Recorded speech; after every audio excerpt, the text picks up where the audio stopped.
Que el Señor les bendiga, amados hermanos. ¿Cuántos están gozosos de estar en la casa de Dios una vez más? Amén. Dale un fuerte aplauso al Señor en esta mañana. Exaltamos el nombre de Cristo, nuestro Salvador y Redentor. Amén. Amén. A manera de introducción, antes de orar por este tiempo de palabra, quisiera compartir unos datos interesantes acerca de las analogías, porque en la Biblia nosotros nos encontramos con muchas de ellas.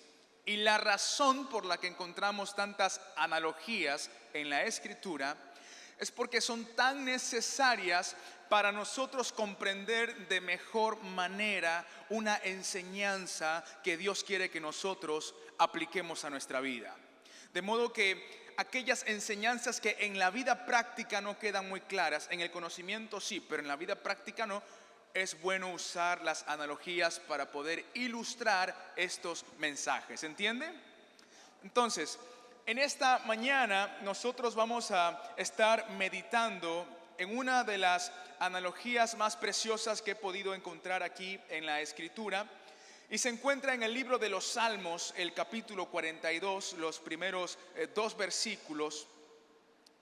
Y vamos a tenerlo allí en pantalla, pero todavía no vamos a leerlo. Nada más quería mencionar que los eruditos bíblicos, aquellos que son estudiados de las lenguas originales, el griego y el hebreo, tienen una diferencia de opinión cuando hablan acerca de quién escribió este salmo. Entonces, un grupo de estudiosos piensa que fueron los descendientes de Coré, y es probable que usted en su Biblia, en el pasaje del libro de los Salmos, capítulo 42, antes de comenzar a leer el capítulo, se encuentre usted con una descripción que dice descendientes de Coré. Pero hay otro grupo de eruditos que piensan más bien que este salmo fue escrito por el rey David cuando estaba imposibilitado de asistir al templo porque estaba siendo perseguido por Saúl, o en la época cuando se habían creado problemas por culpa de su hijo Absalón. Entonces, sea que hayan sido los descendientes de Coré o que haya sido David quien escribe este salmo, lo cierto es que la persona que escribe este pasaje comparte el siguiente contexto, y lo vamos a ver en pantalla. La placa contexto nos da 3 detalles acerca de este pasaje. Dice esta placa contexto que la persona que escribe este salmo lo hace pensando en 3 cosas. La primera de ellas es alguien que lamenta haber tenido que sufrir el exilio. Primera característica de la persona que escribe este salmo: alguien que lamenta haber tenido que sufrir el exilio, ¿no? O sea, haber tenido que dejar su lugar de nacimiento. En segundo lugar, dice que es alguien que ora por salvación. Y en tercer lugar, y por la que yo quiero que nosotros prestemos especial atención, es alguien que lamenta, ¿qué cosa? Su lejanía del templo de Dios. Eso último lo vamos a tener presente. Ahora sí, vamos a leer juntos este pasaje en el libro de los Salmos, capítulo 42, versículos 1 y 2. Voy a contar hasta 3 y lo leemos todos juntos. Amén. 1, 2 y 3. Como el ciervo que brama por las aguas corrientes, dice, me equivoqué, vamos a leer otra vez. Un poco nervioso, ¿no? Que veo muchas caras aquí. Vamos a leer otra vez. 1, 2 y 3. Como el ciervo que brama por las corrientes de agua, así clama por ti, oh Dios, el alma mía. Versículo 2. Lo leemos a contar de 3. 1, 2 y 3. Mi alma tiene sed del Dios vivo. ¿Cuándo vendré y me presentaré delante de Dios? Tengo que decirle a mi tía Estela que no venga así de sorpresa porque me pongo nervioso, ¿no? Aquí tenemos el pasaje del Salmo 42, los primeros 2 versículos. En estos 2 versículos nosotros encontramos las 2 secciones en las que vamos a estar desarrollando este mensaje. Entonces, en el versículo 1 nosotros tenemos la primera sección y en el versículo 2 la segunda sección. Así que vamos con la primera sección, versículo 1, y nos dice en este pasaje el salmista: como el ciervo que brama por las corrientes de agua, así clama por ti, oh Dios, el alma mía. Cuando uno empieza a estudiar un pasaje, muchas veces se puede encontrar con algunas sorpresas. Y yo me encontré con una sorpresa buscando la raíz hebrea que traduce la palabra brama, así como el ciervo brama. Y tenemos una placa que nos habla del hebreo bíblico y nos muestra que tanto la palabra brama como la palabra clama provienen de la misma raíz hebrea. Y ese término es el término araj. ¿Tenemos allí la placa? Bramar y clamar son palabras que se traducen del mismo término hebreo. ¿Qué término? Araj. Nada más un dato curioso que le agrega algo de valor a esta analogía que usa el salmista. Ahora, para entender una analogía es necesario que nosotros comprendamos bien ambos detalles que han sido puestos en una relación de semejanza. En este caso nosotros estamos hablando de cristianos como siervos. Y yo creo que no necesitamos profundizar hablando del tema de cristianos, porque todos aquí sabemos qué es ser cristiano, ¿no? ¿Cuántos cristianos hay aquí? ¿Será que hay alguien que es cristiano y no sabe lo que es ser cristiano? Yo creo que todos aquí sabemos lo que es ser cristiano. Entonces, para poder entender esta analogía, lo que necesitamos hacer es profundizar en el siervo. Y se nos dice del siervo en este pasaje que lo vamos a dejar proyectado en pantalla, el Salmo 42, versículo 1. Se nos dice: como el siervo que brama por las corrientes de agua, así clama por ti, oh Dios, el alma mía. Nace una pregunta de este pasaje. ¿Por qué el siervo brama por las corrientes de agua? ¿Por qué el siervo brama por las corrientes de agua? Y voy a mencionar por lo menos 3 razones por las que un siervo brama por las corrientes de agua. De hecho, tenemos una placa que muestra las 3 razones por las que un siervo brama por las corrientes de agua. Y se nos dice en esta placa que un siervo brama por las corrientes de agua, en primer lugar porque tiene sed, en segundo lugar por limpieza y en tercer lugar por restauración. Allí tenemos la placa. Sed, limpieza y restauración.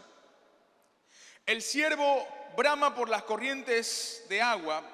¿Por qué? Porque tiene sed en primer lugar. Y el agua para este animal, ¿es negociable o no negociable?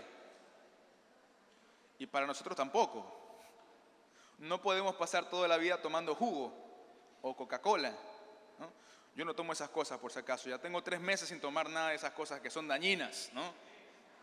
Amén.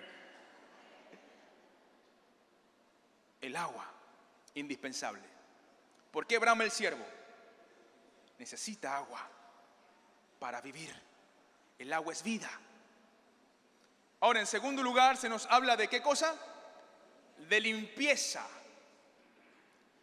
Se dice que el siervo desprende en su sudor una cantidad de feromonas tan alta que sus enemigos con facilidad pueden detectar dónde está. Y entonces el siervo brama por las corrientes de agua, busca esa agua porque en el agua puede limpiarse de ese olor. Limpieza. En tercer lugar, hablamos de restauración. Y bueno, nosotros como seres humanos también hemos experimentado ese momento en el que nuestro cuerpo libera adrenalina. ¿Cuántos han experimentado esto de que el cuerpo libera adrenalina? Suele pasar en un momento de peligro, ¿no? Un momento de miedo. Yo recuerdo mi querida mamá que no está aquí. Cuando éramos más muchachos, niños, estábamos en una hamaca y estábamos todos meciéndonos ahí con mi mamá.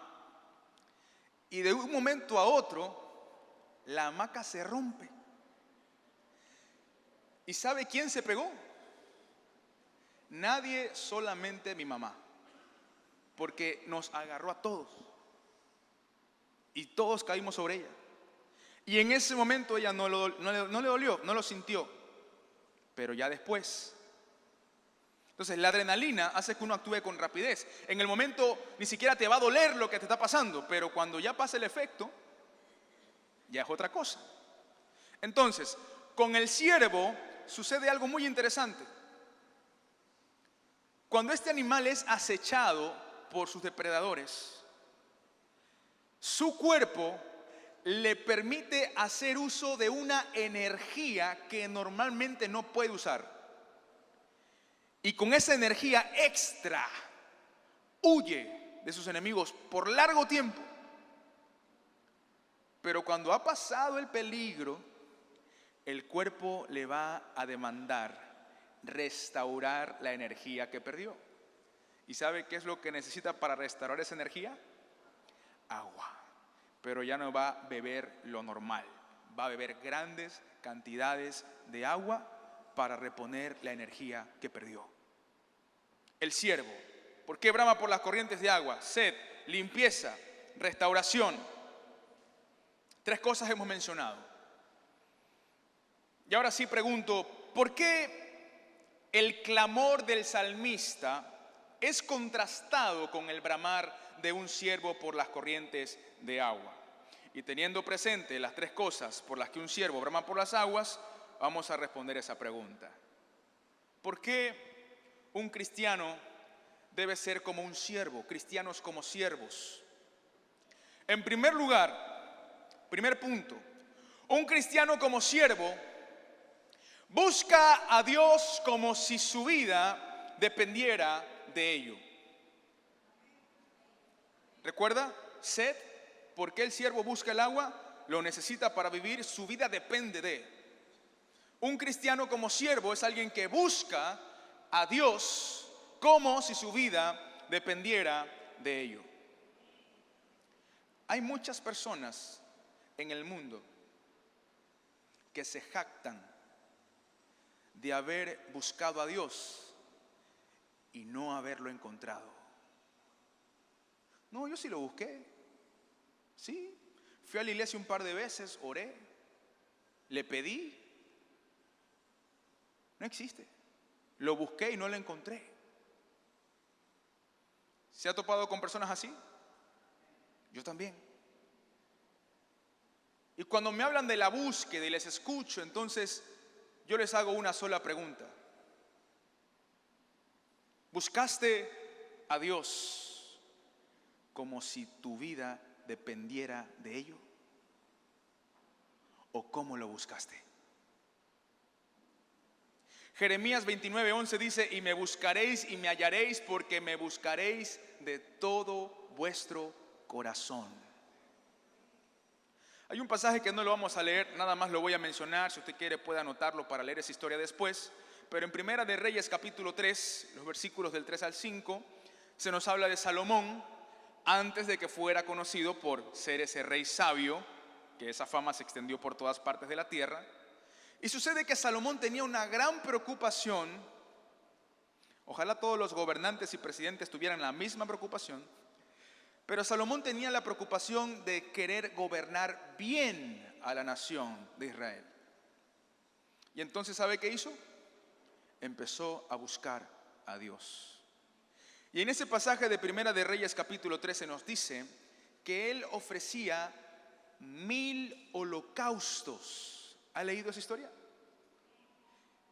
¿Y sabe lo que es ofrecer un holocausto? Nosotros aquí en los cultos tenemos tiempos para recoger diezmos y ofrendas. ¿Cuánto dura eso? Creo que ni 5 minutos, ¿verdad? ¿Sabe lo que era ofrecer un holocausto? Había toda una lista de instrucciones para poder hacerlo. Y si usted lee el pasaje de Primera de Reyes capítulo 3, incluso va a observar que ni siquiera Salomón ofrecía holocausto en el mismo lugar donde vivía, sino que él tenía que viajar, tenía que salir. Entonces, considerando este contexto, es probable que Salomón podía a lo mucho ofrecer un holocausto por día. Entonces saquemos cuentas. 1000 holocaustos para 365 días que hay en el año. Quiere decir que Salomón le estuvo pidiendo a Dios por lo mismo 2 años y 9 meses, casi 3 años. Y a veces nosotros queremos algo y pedimos un día. No me responde Dios. Voy a orar una semana. A veces ni a la semana llegamos. Pero Salomón, clamando por la sabiduría de Dios, pasó 2 años, 9 meses ofreciendo holocausto, hasta que un día Dios le dijo: ¿qué quieres? Pídeme lo que quieras que te dé. ¿Y qué pidió Salomón? Sabiduría. ¿Cómo estamos buscando a Dios? ¿Le buscamos como si nuestra vida dependiera de ello? ¿Buscar a Dios es algo bueno o es algo malo? Es algo bueno, pero buscar a Dios es algo bueno que podemos hacer mal. Si vamos a buscar a Dios, debemos buscarlo con todo nuestro corazón, como si nuestra vida dependiera de ello. Para cerrar este primer punto, me gustaría decir que no debemos perder el tiempo buscando a medias a un Dios que en su búsqueda por salvar al hombre se entregó por completo. ¿Por qué buscar a medias a aquel que no se reservó nada? Si vamos a buscar a Dios, hagámoslo como si nuestra vida dependiera de ello. Hasta aquí el primer punto. Un cristiano como siervo es alguien que busca a Dios como si su vida dependiera de ello. Punto número 2. Y volvemos a la placa donde estaban las 3 cosas por las que un siervo brama por las corrientes de agua. Ahora nos toca hablar de la limpieza. Habíamos dicho que el siervo desprende en su sudor una fragancia, un aroma que hace que sus enemigos puedan encontrarlo con facilidad. Limpieza. Un cristiano como siervo, punto número 2, es alguien que corre a la presencia de Dios para quitarse la contaminación de este mundo. Un cristiano como siervo es alguien que corre a la presencia de Dios para quitarse, para limpiarse la contaminación de este mundo. Limpieza, es necesario. Ahora, en nuestro caso, cuando hablamos de contaminación, debemos entender que hay 2 clases de contaminación. Hay una contaminación que es externa, viene de afuera. El mundo busca despiadadamente contaminarnos en lo que vemos, en lo que leemos, en lo que escuchamos. El mundo está alimentando a demasiada gente. Contaminación externa. Pero hay una contaminación que es interna. En la Biblia se le llama la concupiscencia de la carne. Anoche estábamos compartiendo con unos amigos, luego del culto juvenil, un aniversario hermoso que vivimos aquí en la casa de Dios. Y fuimos a un chifa en Urdesa. Y yo revisando el menú me encontré con unas carnes con vegetales, sin carbohidratos, sanito, ¿no? Salsa de ostión, me dijo el cocinero. Yo le pregunté, ¿pero tiene azúcar? No, no tiene azúcar. La salsa de ostión tiene esto, esto. Ya, perfecto. Yo fui la primera persona que hizo el pedido. ¿Usted cree que me sirvieron primero? No. Y entonces llega el chaulafán mixto. a la izquierda, a la derecha.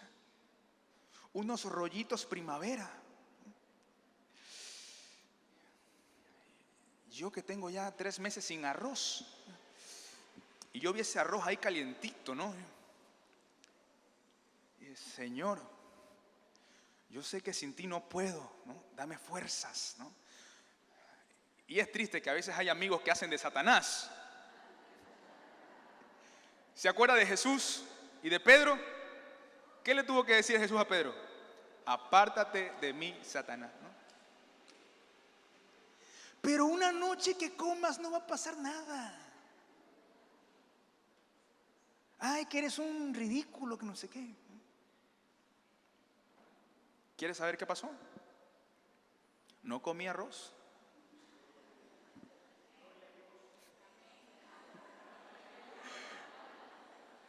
En mi casa, siempre que converso con mi papá o con mi mamá, siempre les digo que no es de mí el cuidarme en la alimentación.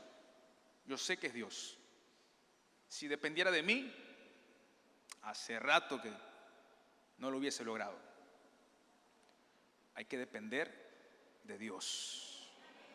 Entonces, pero en ese momento habían voces externas e internas, ¿no? Por dentro decía, pero una vez, de vez en cuando. ¿Ha escuchado usted esa voz? Habla, ¿no? No quisiera decirle, ya cállate, no me hables. ¿Cómo lidiamos nosotros con esa contaminación? Amados hermanos, ojalá todos tuviésemos la misma urgencia del siervo por correr a las corrientes de agua para limpiarse. Ojalá tuviésemos la misma urgencia por entrar en la presencia de Dios. Porque la presencia de Dios es aquello que nos limpia, nos renueva y nos prepara para hacerle frente a cualquier voz, a cualquier pensamiento. Acudamos con prisa, con prontitud, corramos a la presencia de Dios. En su presencia podemos ser limpiados de la contaminación de este mundo. Un cristiano como siervo es alguien que corre a la presencia de Dios para quitarse la contaminación de este mundo. Y entonces Dios empieza a limpiar. Usted está en el tiempo de adoración y Dios le está limpiando, le está restaurando. Usted está escuchando la palabra y Dios empieza a orar, empieza a sanar, empieza a purificar, empieza a santificar. Por eso es tan importante los tiempos que compartimos en su casa. Usted recuerda que cuando hablamos del contexto de este pasaje yo mencioné 3 cosas y les dije que quería que la tercera cosa que se mencionaba le prestemos especial atención, que decía que el salmista era alguien que estaba experimentando una lejanía del templo de Dios, o sea, no tenía la posibilidad de asistir a la iglesia.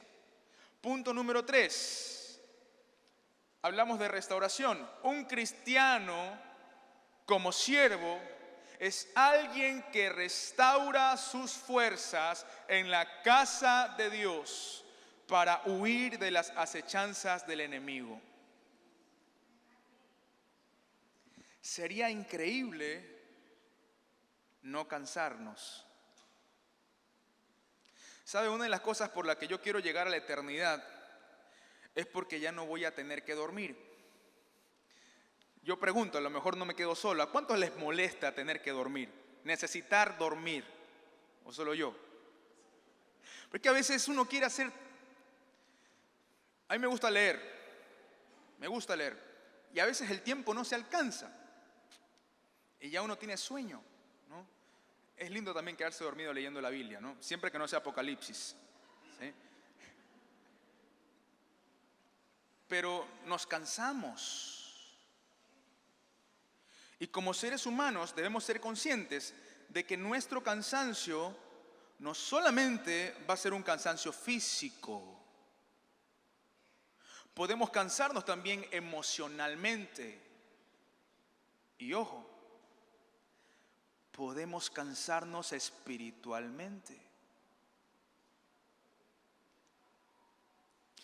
Cuando uno está cumpliendo con lo que Dios ha pedido que uno haga, en ese proceso no vamos a dejar un solo día de depender de Dios para ser llenados por Él.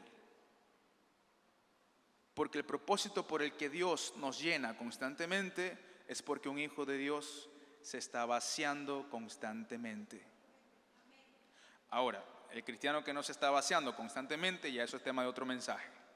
Solamente voy a decir que el cristiano que no se vacía constantemente es alguien que no recibe más de Dios. Para que Dios te dé más, tienes que hacer algo con lo que ya te dio. Amén. Un cristiano como siervo restaura sus fuerzas en la casa de Dios para huir de las acechanzas del enemigo. En nuestro caminar cristiano vamos a sufrir cansancio, vamos a cansarnos, vamos a quedarnos sin fuerzas y vamos a necesitar restaurar esas fuerzas en la casa de Dios. Primera de Pedro capítulo 5 versículo 8 nos dice esta porción de la escritura: sed sobrios y velad, porque vuestro adversario el diablo, como león rugiente, anda alrededor buscando a quien devorar. ¿Han escuchado de las hienas? ¿Sí? Son animales horribles. La verdad, son horribles. Usted los busca y no hay por dónde ver lo lindo. Son como perros, pero con una apariencia terrorífica. Nunca me voy a olvidar de un video en el que una jauría de estas hienas estaban queriendo atacar a una leona que tenía un leoncillo. No, pues si va el primero, ¿no?, que quiere no hacer que la leona de una sola tajada casi lo mata. ¿Sabe qué empezaron a hacer las hienas? Empezaron a correr alrededor, ¿no? Y como que iban y como que no iban, como que iban, como que no iban, por horas, hasta que la leona se cansó. Y ya mejor no le cuento qué pasó después. Y Satanás dice que anda como ¿qué? Como león rugiente buscando a quien devorar. El enemigo sabe que es más fácil hacer caer a un cristiano cansado que hacer caer a un cristiano que está de pie y con fuerzas.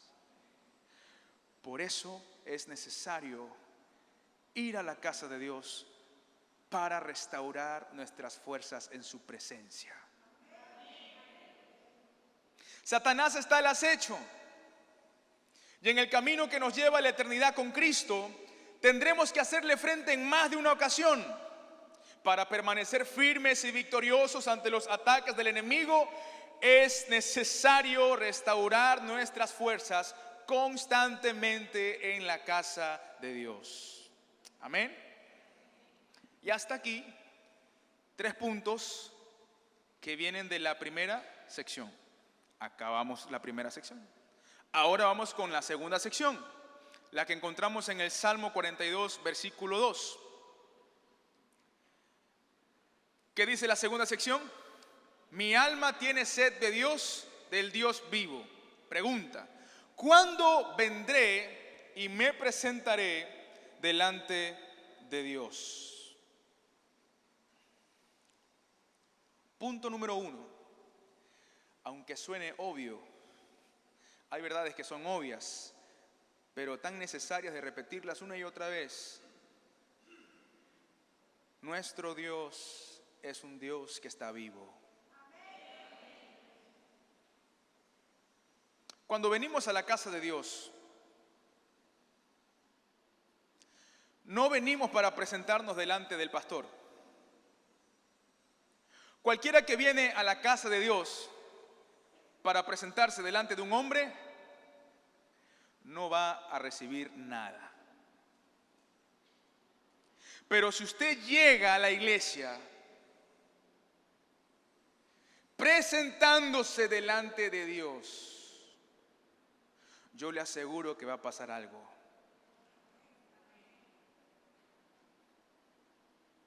¿Cómo nos acercamos a Dios?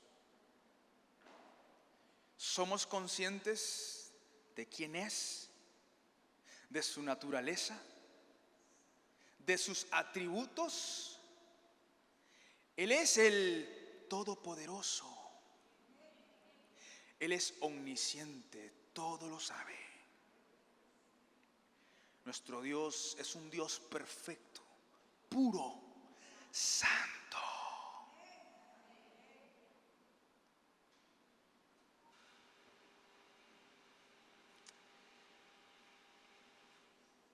Menciono un ejemplo, ¿no? Lo mencioné en el primer culto, lo voy a mencionar en el segundo, lo voy a mencionar en los otros dos. Mi hermana Janina, ella tiene la costumbre de no llegar tarde a los cultos. Y cuando llega a tiempo, siempre que viene por la parte de atrás, me gusta eso. Porque hay otras personas que llegan tarde al culto y entran con una prosa.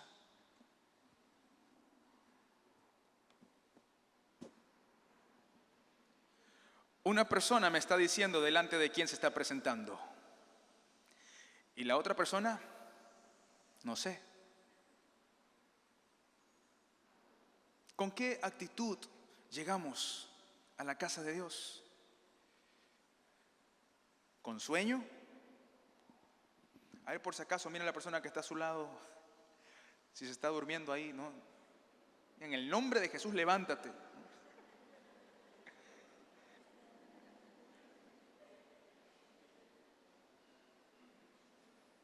Nuestro Dios está vivo.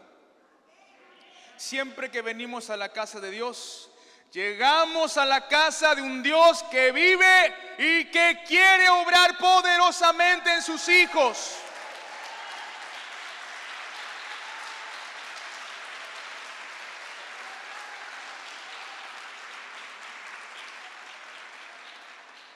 Y hasta aquí el primer punto de la segunda sección.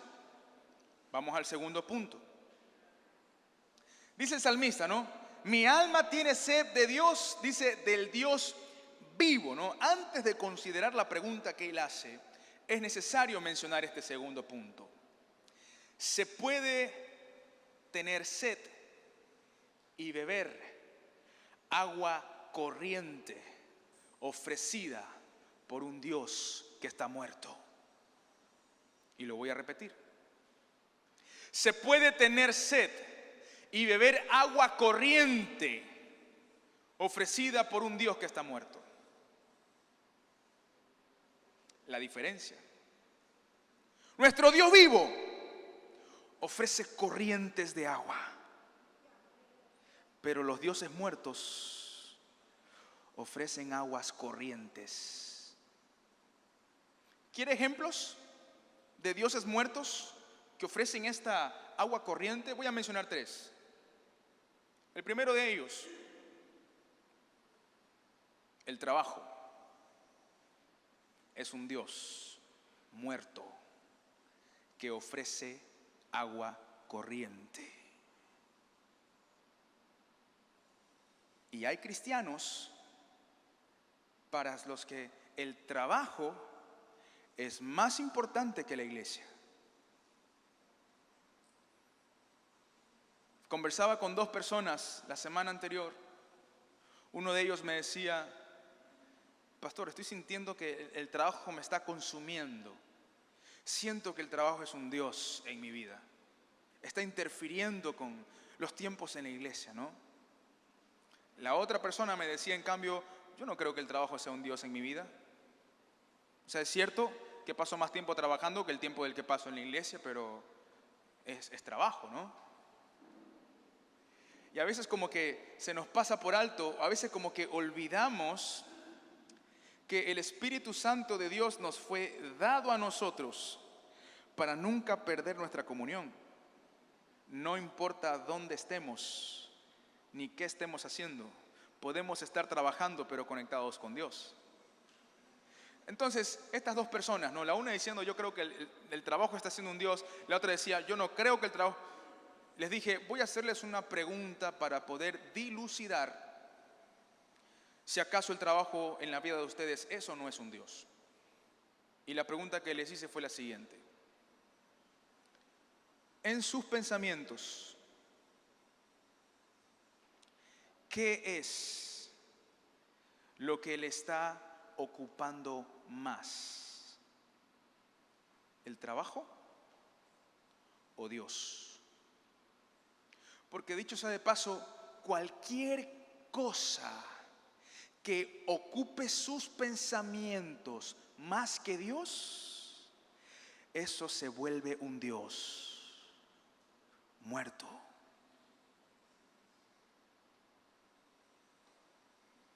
Dios bendice la vida de sus hijos cuando en la vida de sus hijos Él es lo primero. Pero si Él no es primero, entonces no puede haber bendición. Otro ejemplo. En el primer culto estaba aquí nuestro doctor Jorge Vargas, traumatólogo de profesión. Todavía recuerdo el rostro cuando mencioné el segundo ejemplo. Dije, la medicina es un Dios muerto, ¿no? Y yo vi el doctor que puso la cara de, ¿cómo que la medicina es un Dios muerto? Bueno, pero es que permítame explicar por qué lo digo. La medicina, un Dios muerto que ofrece agua corriente. Qué increíble es que un cristiano se enferma y en vez de primero orar y hablar con Dios, corre a la farmacia a buscar una pastilla. Otros se llenan de temor, de miedo, ¿no? Empecé a sentir algo aquí un poco extraño. ¿Qué es esto? ¿No? Y van al internet y empiezan a buscar, ¿no? Tengo síntomas, dolor de cabeza, hincón en la zona derecha y no sé qué. Y se olvidan de que hay un Dios que todo lo sabe. Entonces, la medicina se vuelve un Dios muerto siempre que el ser humano, cuando pasa por una aflicción, cuando pasa por una enfermedad, le niega a Dios ser el primero en ser consultado. Démosle la oportunidad a Dios de que Él se glorifique. ¿O acaso no creemos en un Dios de milagros? La medicina, un Dios muerto que ofrece agua corriente. Tercer ejemplo, y bueno, en este tercer ejemplo ya se pueden abarcar muchísimas otras cosas. ¿Por qué? Porque nos toca hablar de los placeres de este mundo. Tantos jóvenes adictos a las drogas, vicios, personas que luchan con el alcohol, los jóvenes que luchan con el sexo antes del matrimonio, en cualquiera de sus terribles manifestaciones, pornografía, masturbación, placeres de este mundo, aguas corrientes, dioses muertos. ¿Y cuánta gente no vive prisionera de esto? Ahora, hay otros tipos de placeres, ¿no? No necesariamente los que mencioné y nada más.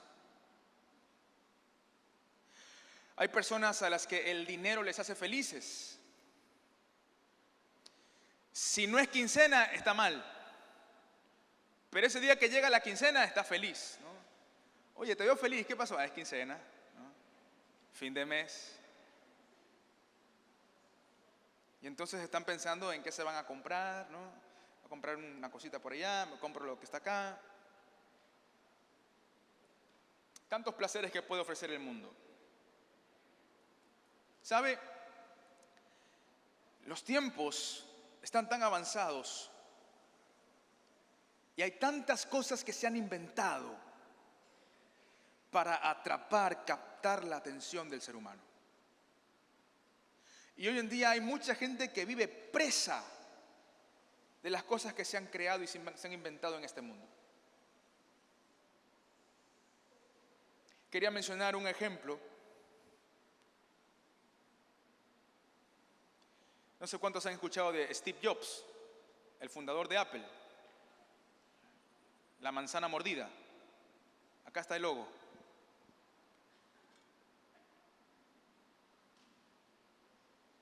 Yo me leí la biografía de este hombre porque me parecía que era alguien que se salía del molde para hacer las cosas.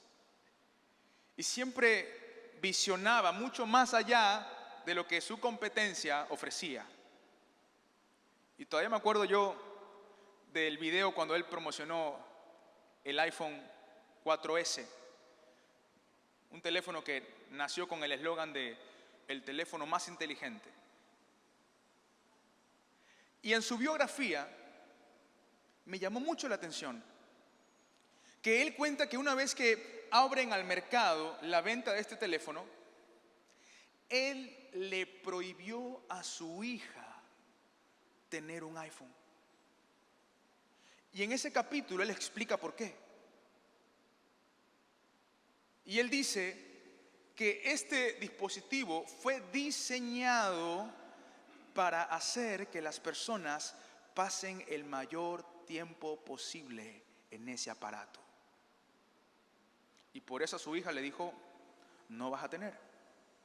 Ahora, yo no creo que aquí haya alguien adicto al teléfono,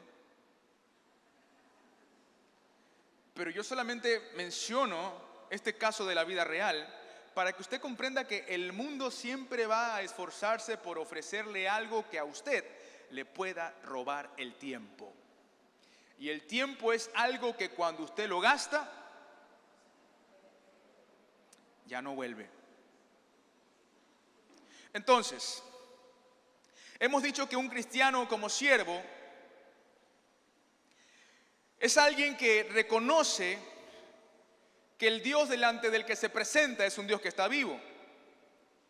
Y hemos mencionado en segundo lugar, en esta segunda sección, que hay personas que pueden tener sed y beber agua corriente ofrecida por un Dios que está muerto. Y llegamos al tercer punto de esta segunda sección. El ser humano tiene una sed que solo puede ser saciada por aquel que lo creó. Libro de Juan, capítulo 4, verso 14. Nos dice esta porción de la Escritura: mas el que bebiere del agua que yo le daré, no tendrá sed jamás, sino que el agua que yo le daré será en él una fuente de agua que salte para vida eterna. Hasta el último día que estemos en esta tierra, sea que el Señor nos llame a su presencia, sea que el Señor se lleve a su iglesia, hasta el último día el enemigo, el mundo, buscará cosas que pueda ofrecerle al hombre para robarle tiempo, para robarle su atención, para distraerlo. Pero ¿sabe? También yo sé que hasta el último día el enemigo seguirá creando cosas, pero vivirá frustrado, porque nunca podrá ofrecer lo que solo Dios ofrece. Solo Jesús tiene agua que salta para vida eterna. Solo Jesús puede saciar el alma del ser humano. Gloria a Dios.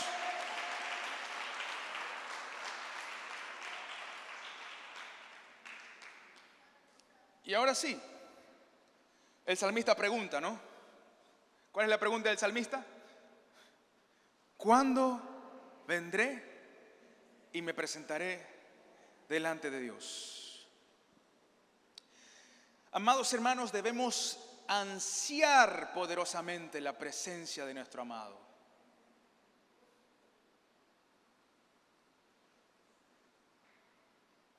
Debemos sacar provecho de los tiempos que compartimos aquí en la casa de Dios.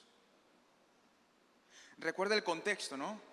Estábamos hablando de alguien que escribe este salmo estando lejos de la casa de Dios. Es por eso que yo llego a la conclusión de que en este salmo, cuando se nos habla de las corrientes de agua, concluyo que esas corrientes de agua de las que habla el salmista son aquellas que fluyen en la casa de Dios.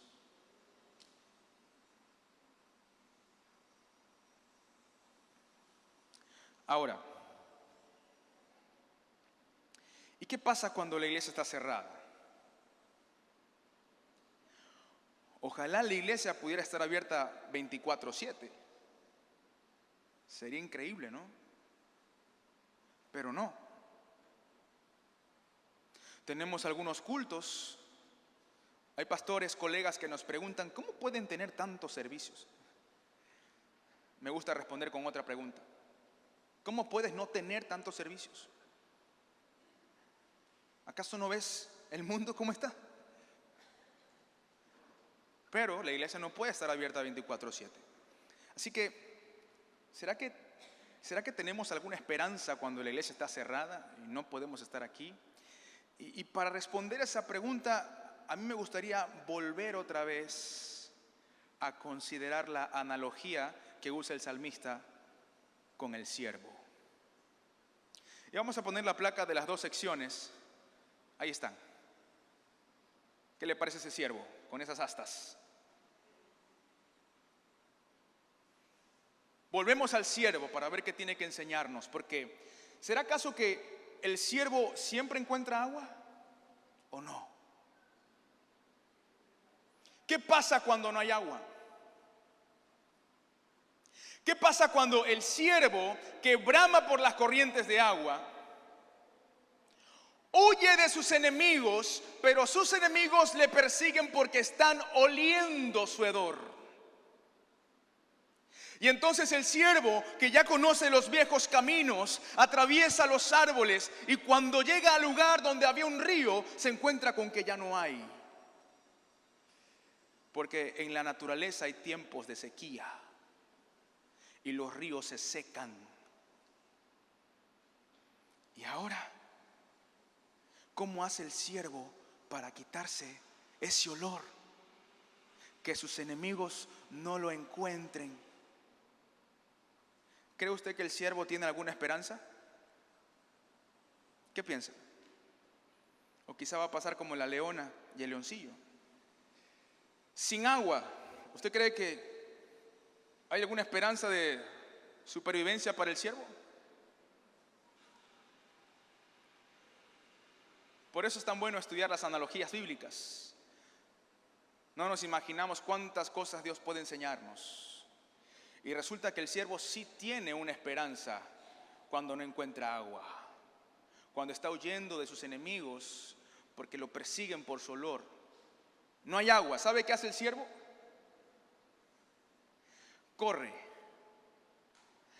Corre hasta que encuentra los lirios del campo, cuyo olor es tan fuerte que su hedor se va y sus enemigos ya no pueden encontrarlo. El siervo corre, encuentra los lirios del campo, se revuelca en esos lirios y entonces ya no pueden encontrarlo. Cantar de los Cantares, capítulo 2, versículo 1, se nos dice del Señor Jesús: yo soy la rosa de Sarón, el lirio de los valles. Cuando un cristiano no puede asistir a la casa de Dios, aún tiene esperanza. Cristo Jesús, la rosa de Sarón, el lirio de los valles, aquel a quien podemos refugiar nuestra alma. En Cristo hay esperanza.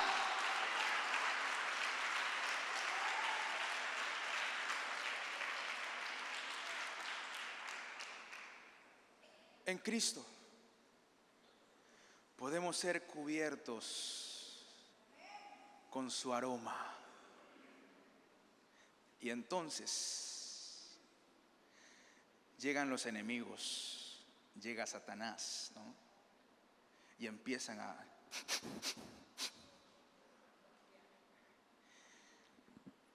Y ya no huele a Yanina, ya no huele a Andrés.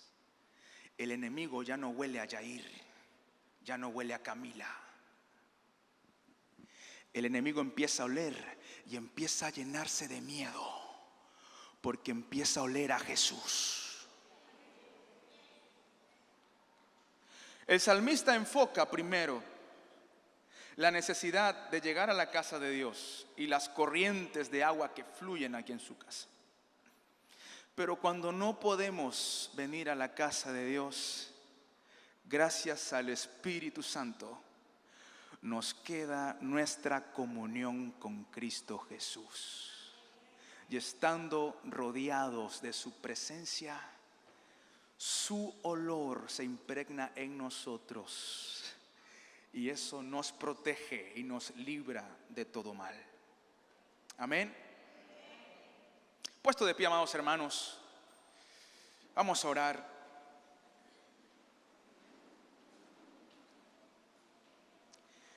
Y quizá en esta mañana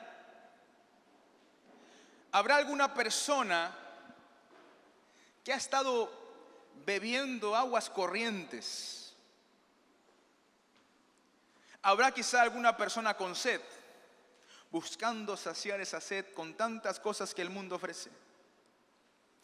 Pero hoy tienes la oportunidad de beber de aquel que tiene agua viva. Te invito a cerrar tus ojos. Acompáñame en oración. Padre nuestro que estás en los cielos, gracias te damos. Tu palabra es preciosa. A través de ella nos alimentas, nos enseñas, nos animas. Gracias te damos por esta analogía que usó el salmista. Cristianos como siervos. Señor, queremos buscarte cada día más y queremos hacerlo como si nuestra vida dependiera de ello. Padre, queremos correr a tu presencia para ser purificados, santificados en ti, Señor. Solo tú puedes limpiarnos. Solo tú puedes santificar nuestras vidas. Padre, te rogamos por el poder de tu Espíritu Santo. Ayúdanos a valorar cada oportunidad que tenemos para estar en la casa de Dios. Porque es aquí, en tu casa, donde podemos restaurar nuestras fuerzas. Tenemos sed del Dios vivo. Delante de ti, Señor, nos presentaremos. Precioso Jesús, eres la rosa de Sarón, el lirio de los valles. De ti queremos estar cubiertos siempre. Que nuestra comunión contigo nos impregne de tu olor. Y gracias, Espíritu Santo, porque lo hiciste posible. No importa dónde, estás al alcance de una oración.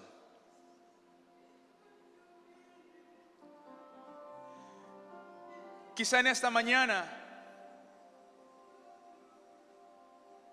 habrá alguien que tiene sed y quiere probar el agua viva que solo ofrece Jesús. Habrá alguien que anhela encontrarse con su Salvador.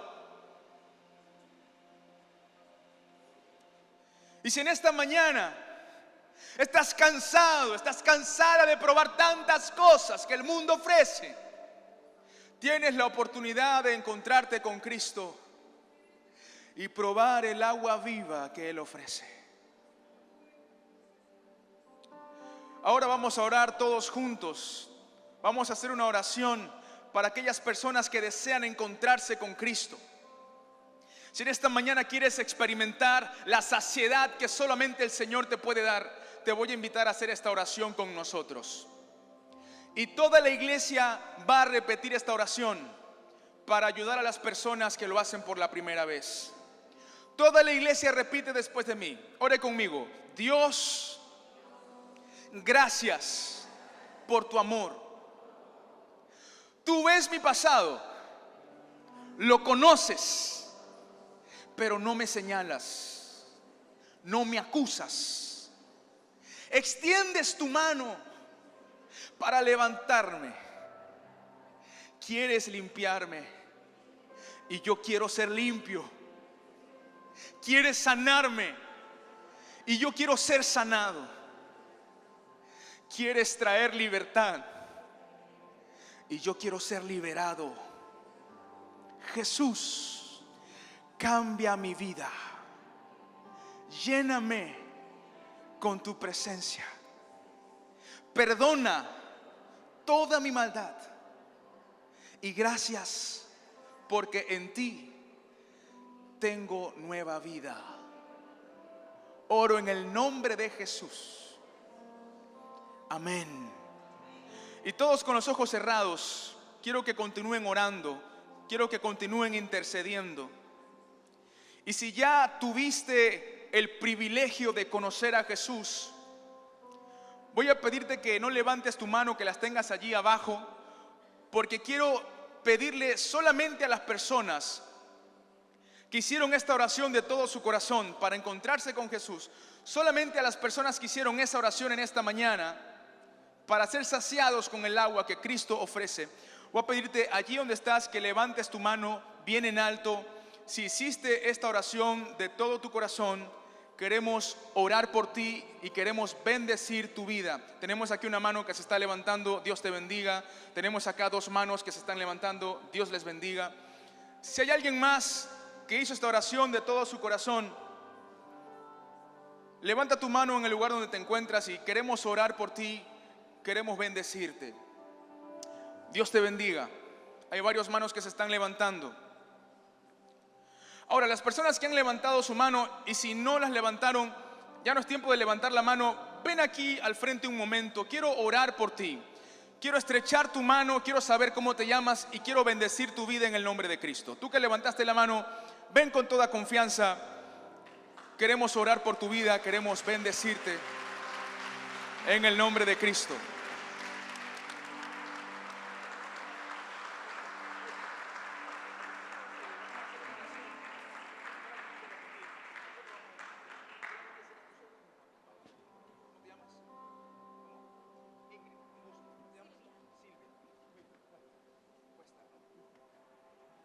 ¿Habrá alguien más que en esta mañana hizo esta oración?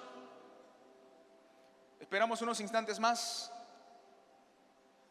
Bien, amada familia de Dios, quiero que extiendan sus manos acá al frente. Y vamos a orar por cada uno de ellos. Y vamos a pedir que la buena, agradable y perfecta voluntad de Dios sea manifiesta en sus vidas. Amén. Extienda sus manos y comience a interceder junto conmigo. Padre nuestro que estás en los cielos, venimos delante de tu presencia en esta mañana. Queremos rogarte en el nombre de Jesús. Tu Espíritu Santo, Señor, en este momento empiece a fluir en cada una de estas vidas que se encuentra aquí delante de tu altar. Señor, como familia pedimos para ellos en el nombre de Jesús que tu voluntad, siempre buena, siempre agradable y siempre perfecta, sea manifiesta en cada una de sus vidas.